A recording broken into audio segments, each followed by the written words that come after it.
আমার মনে আছে আমার জীবনের সবচাইতে কষ্টের ঘটনা, আমরা ঘরের মধ্যে চাউল কেনার টাকা ছিল না, একটা মসজিদে গেছিলাম ইমামতির মুয়াজ্জিনি স্যার কি করবার লাগা। কণ্ঠটা সুন্দর থাকার কারণে আজান দিছি, গজল গাইছি। ওই মসজিদের ইমাম আমার উস্তাদের কইছে এই ফোলারে রাখা যাইতো না।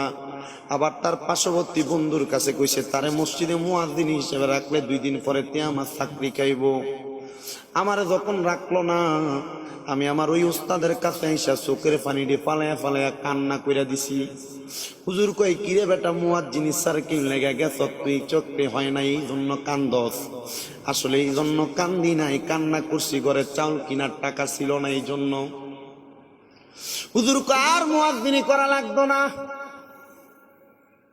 আমি কইলাম কেন? বলে বাবা মুয়াজ্জিনি করবা কেন, একবারে ইমামতি কইরো। বুধবারে আসরের নামাজের পরে হুজুর কথাটা বলছে। বৃহস্পতিবারে গেছিলাম ঢাকাতে একটা নাতে রাসূল গাওয়া শিল্পীর সাথে গজল গাইবার লাগিয়া স্টুডিওতে। সন্ধ্যাবেলা আগমন করলাম, আসলাম।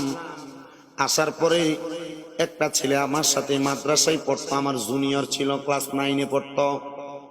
আমারে কয় ভাই আপনি তো মসজিদের মধ্যে চাকরি করেন না, আমার কাছে একটা মসজিদের চাকরি আছে, আপনি যদি কণ্ঠটা সুন্দর জুমার নামাজটা পড়ান ভাই গো, আমি মসজিদে মুয়াজ্জিনিটা করে 5 ওয়াক্ত পড়ামো, আমি হাফেজ। আমি কইলাম অসুবিধা নাই, বেতনটা ঠিক মতো দিলেই চলবো। গেলাম ইমামতির ইন্টারভিউ দেওয়ার লাগা। ওই সময় আলিম ফার্স্ট ইয়ারে পড়ি, মানে ইন্টার ফার্স্ট ইয়ারে পড়ি। আমি যখন গেলাম আমার সঙ্গে গেছে 3-4 টাইটেল ওয়ালা একজন মৌলভী সাহেব। কয় টাইটেল? মানে আমার ওস্তাদের ওস্তাদে বেড়া।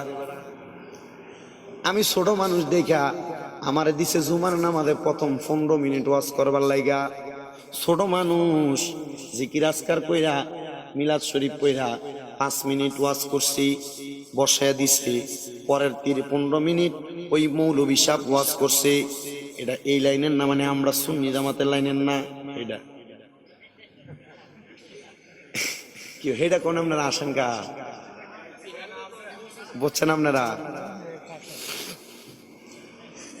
আমি কাউকে ইন্ডিকেট করে কথা নয়, একটা কথা বুঝাইতেছি। কোরআনের মোহাব্বত অন্তরে থাকলে কি হয়, বাস্তবিক কথা। উনি 15 মিনিট আলোচনা করলেন, আমি আলোচনা করছি দাঁড়াইয়া, উনি করছে বইসা। 1 নাম্বার আদবের দিক দিয়ে হয়ে গেলাম ফার্স্ট। উনি ইমামতিও করলেন, মানে নামাজও পড়াইলেন, খুতবাও দিলেন। আবার নামাজের পরে এই মার্কা দেখা মিলাদ শরীফও পড়তে পারে না, আমারে কই তুমি পড়ো। মুনাজাতও তিনি দিলেন। মিলাদ পড়ার কারণে কণ্ঠ সুন্দর, এখান দিও বেড়া। এবার মসজিদের কমিটির ঘরের মধ্যে গেলাম। আমারে বলল হুজুর উনি তো 2টা মুনাজাত দিছে, আপনি একটা মুনাজাত দেন। আমি মুনাজাত দিলাম। মুনাজাত দেওয়ার পরে মসজিদ কমিটি আমারে বাহির কইরাই না, আমার হাতে 1000 টাকা দিছে, দিয়া কই হুজুর দেরি করেন না, আগামী জুমা থেকে আপনি আসেন। আমার হুজুর দোয়া করছিল, এ বেটা মুয়াজ্জিনি করা লাগবে না, ইমামতি করবি, আমার চাকরি কনফার্ম। এখন পর্যন্ত জুমার নামাজ আদায় করাই।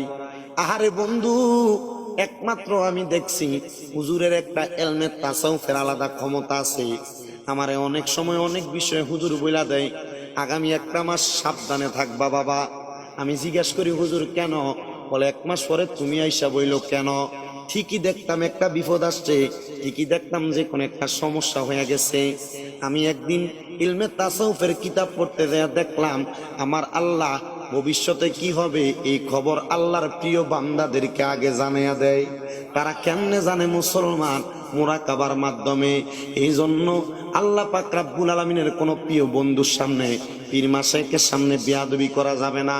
পীর মাশায়েখের সামনে, আল্লাহর কোন প্রিয় বান্দার সামনে মনটা বেদার করা যাবে না, এদের সঙ্গে খারাপ আচরণ করা যাবে না। নচেত তাদের মন থেকে যদি বদদোয়া আসে, তাহলে আপনারা বদদোয়া দিলে বদদোয়া লাইগা যাইব। এই জন্য একটা কথাই মাঝে মাঝে মনে রাখবেন, সব সময় আদবের সাথে চলবেন। আমার হুজুর আমারে শিখিয়ে দিছে, আল আদাবু খয়রুম মিনাজ যাহাবি ওয়াল ফিদ্দাতি, আদব হইল স্বর্ণ এবং রূপার চাইতে উত্তম। হে মুসলমান, স্বর্ণের বড়ি বর্তমান 99,750 টাকা, আর আদব হইল এটার চাইতে দাম। এবার আপনি চিন্তা করেন, আপনি কি স্বর্ণ কিনবেন না আদব কিনবেন? আদব কিনতে টাকা লাগে না, স্বর্ণ কিনতে টাকা লাগে। আদব হইলে আপনি আল্লাহর ওলি হইতে পারবেন। তাহলে আপনারা বলেন, এসব গোপনীয় ক্ষমতা জানার ক্ষমতা আল্লাহর ওলিদেরকে দিছে একজন, তিনি কে?